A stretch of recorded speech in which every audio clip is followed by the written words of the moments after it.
Hey you guys, how's your day? Pakai bahasa sehari-hari aja deh. Halo semuanya, gimana? Masih suka overthinking nggak? Karena mayoritas penonton YouTube aku tuh usianya antara 20 hingga 30 tahunan, makanya di podcast kali ini aku bahas quarter life crisis. Yaps, ketakutan akan masa depan. Buat yang masih di bawah umur, kalian juga tetap boleh nonton atau dengerin ini ya.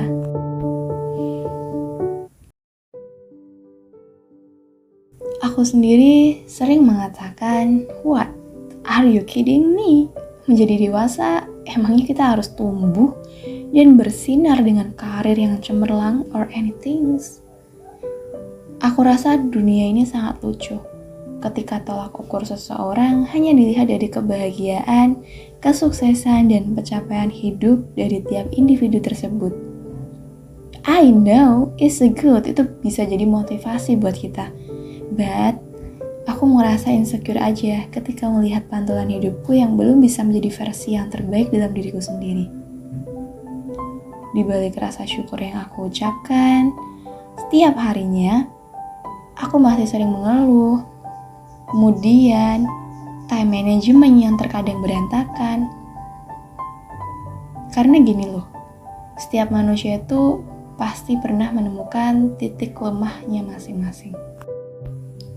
Setelah aku pelajari, ternyata kuncinya balik lagi ke dalam diri kita sendiri. Udah siap belum buat berperan dalam kehidupan ini? Because literally, sejak kita lahir, kita hanya membawa diri kita sendiri hingga kita dewasa, bahkan hingga kita tiada. Jadi bisa mengenal karakter dalam diri kalian itu sangat penting. Memasuki fase ini, di sini sebenarnya kita tuh nggak berlomba untuk berada di fase grow and glow up. Tak perlu memandang orang lain sebagai tolak ukur poros kehidupan kita. Setidaknya dengan demikian, ketika kita gagal, kita bisa meminimalisir rasa judge pada diri kita sendiri. Menurut kalian, apakah di fase ini kita dituntut harus bisa berubah dalam segi penampilan, karir, finansial?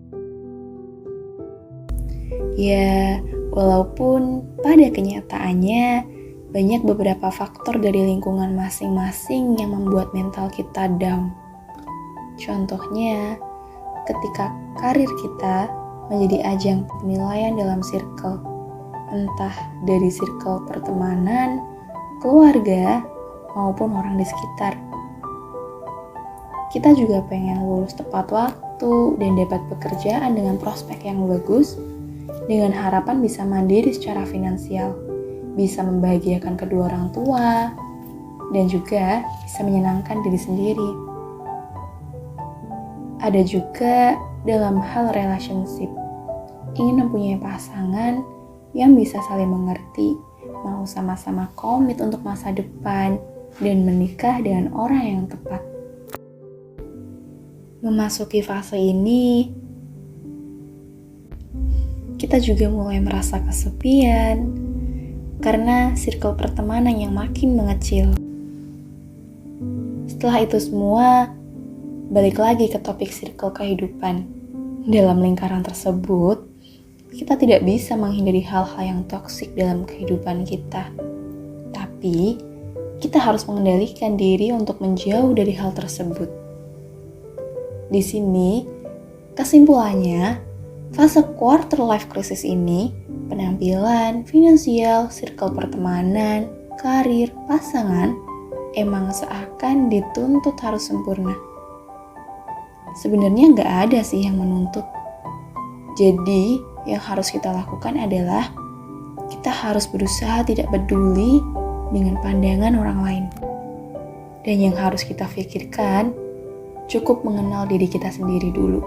Maunya apa dan ingin berada di zona yang bagaimana. Intinya, harus menemukan titik nyaman kita masing-masing untuk bisa meraih semua cita-cita yang kita impikan.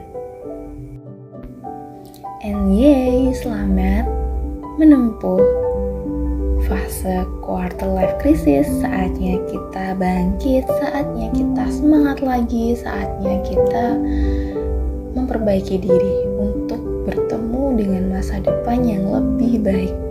Tapi jangan lupa tetap bersyukur dan jangan kebanyakan memandang kehidupan orang lain ya, karena itu pemicu utamanya yang bikin kita insecure dan overthinking. So, I hope you as always happy and grateful in everywhere you are. Aku Fadia dari Hai Vanilla Story pamit undur diri. Semoga hari-hari kalian selalu menyenangkan. Sehat selalu semuanya. Bye.